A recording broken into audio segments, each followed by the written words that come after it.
Etymology and historical origin of the baby name Atlas. Coming soon. Personality of the boy named Atlas.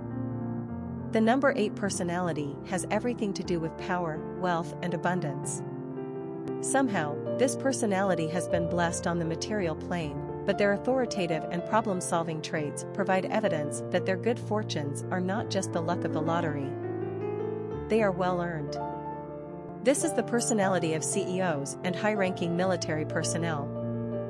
8s are intensely active, hard-driving individuals. Success is only meaningful to them after a job well done. They are remarkable in their ability to see the larger picture right down to the smallest details and organize a strategy around success. They then have the ability to direct a group around them toward any goal and realize individual potential to get the most out of their team. Popularity of the boy named Atlas. Coming soon. Quick facts on Atlas. Gender, boy. Origin, Greek. Number of syllables, 2. Ranking popularity, 789. Pronunciation, ADLS. Simple meaning, the bearer of the heavens. Characteristics of Atlas. Authoritative, problem solver, tenacious, wealthy, tough, powerful, achiever. Cultural references to the baby name Atlas. Literary characters of the baby name Atlas.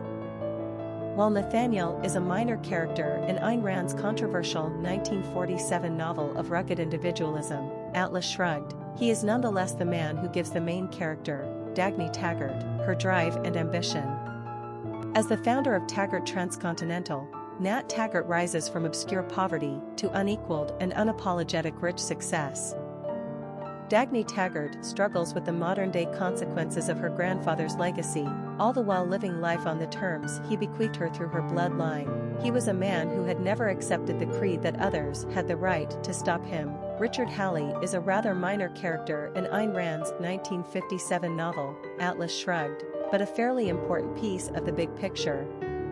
The book was her own avowed favorite of her fiction, and Richard Halley represents the lofty ideal of the utopian combination of art and creation and work, as expounded by the individual in a world grown increasingly dystopian through its enslavement to governmental socialism. Richard is the protagonist's, Dagny Taggart, favorite composer. He has written 4 concerti, and just as he finally achieves astounding success, he disappears. Where is he? And is it possible this new piece of music is truly his 5th concerto? These questions are part of the many questions in the book. It is a mystery of sorts, a science fiction of sorts, and a paean to self-interest and creative individualism, which is embodied by Richard Halley, among others. Francisco is one of the protagonists in Ayn Rand's 1957 novel, Atlas Shrugged. The description of him is over the top. He is gorgeous, funny, intelligent, successful, witty, charming, and stinking rich. On top of that, he has principles that shame the rest of us. He is willing to sacrifice the source of the family fortunes, D'Anconia copper, in order to thwart the forces of nihilistic evil. He denounces his love for Dagny Taggart, knowing she is unable to support the strike he is dedicated to. He masks his true intentions in order to further his cause by adopting the persona of a vacuous playboy. He protects and defends Hank Reardon and ultimately saves his life, even though Reardon is with Dagny, the only woman he ever loved. Lest you think all this might set him up for a fall, not to worry. The strike is successful, and he is revealed as his true self for all to admire. In other words, he is an Ayn Rand character. John Galt is the iconic hero of Ayn Rand's 1957 novel, Atlas Shrugged. Coming from a humble background, John Galt's intelligence and individualistic philosophy aid in his propulsion forward as an inventor. Alas, the society in which he labors is one of collectivism, wherein individual accomplishment is downplayed in favor of the common good. Our John's not having that, and he sets off to arrange a monumental, creative strike by all the best minds in the world in an effort to bring this numbing, bureaucratic modus operandi to a halt.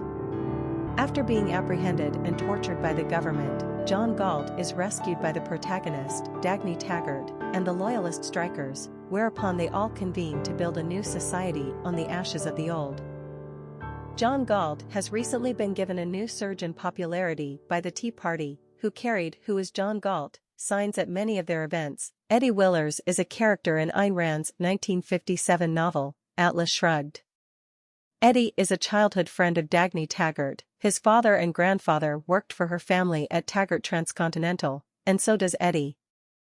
His loyalty is unquestioned and unquestioning. He also harbors a secret love for Dagny.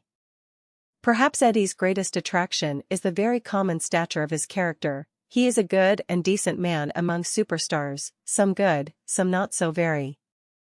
Eddie Everyman has our perspective on the world, and wants what we all want, that evil be punished and that good be rewarded. He opens the book and introduces us to the framework within which we will travel, and he ends the book, demonstrating what happens to the common man left behind at the denouement of this great mystery. Too late does he realize the real order of things in his crumbling world, and too late also how misplaced his honest and clean loyalties have been. And it appears, at the close of the day, that his ideals and his moral courage will die with him. Ellis Wyatt is a larger-than-life character in Ayn Rand's 1957 novel, Atlas Shrugged, which is saying something in a book teeming with superheroes. He is one of the original strikers to get behind John Galt's banner of individualism against the state-sanctioned collectivism of his society. Ellis is a highly intelligent oil industrialist and engineer who sets fire to his own fields rather than succumb to the restrictions of the state. He is passionate about John Galt's cause, and throws his entire person into it. It is he who so forcefully introduces the protagonist, Dagny Taggart, to their unconventional rebellion, and it is Ellis Wyatt who provides the book with its enduring symbol of freedom, Wyatt's torch. William Hastings is an offstage character in Ayn Rand's novel, Atlas Shrugged, first published in the United States in 1957. He has died before the period the novel begins, but his influence is felt throughout. We hear about him mainly through his widow, who describes him as a good and sincere man. William Hastings was a design engineer at the 20th Century Motor Company, but quits the company after its founder dies and his children take over, instituting a Marxian model for the company, from each, according to his ability, to each, according to his need. He had been John Galt's boss and was invited by Galt to join the great strike he organized. William takes a good year to decide whether or not to join the strike, concerned over the potential harm to his wife it might entail. When he does, it is not long before he dies of a heart ailment. In a novel full of larger-than-life characters who spout philosophical declarations at every turn, William is a refreshingly unassuming person who follows his moral code through to the end. Lillian Reardon is the beautiful but unsupportive wife of Hank Reardon in Ayn Rand's 1957 novel, Atlas Shrugged. Throughout the novel, Lillian seeks to destroy her husband and is quite honest about her motivations. She operates under the belief that such destruction will serve to highlight her own value. Hank Reardon is the male protagonist of Ayn Rand's 1957 novel of individualism and objectivism, Atlas Shrugged. Hank is an impossibly good, self-made man. He is innovative and risk-taking, strong and independent. He is the antithesis of the sorry creatures who expect to live off of the labor and earnings of the creators in society, a group who are subsidized by a proletarian government. Somehow, Hank is surrounded by such people, as represented by his wife, his mother and his younger brother. Only when he meets Dagny Taggart and, finally, John Galt, does he come to find the soul's kinship that only such exalted beings may enjoy. In spite of all this, Hank truly is likable.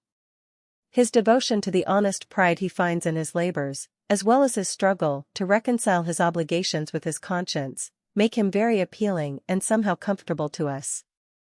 He is one of us, whether or not Ms. Rand intended him to be.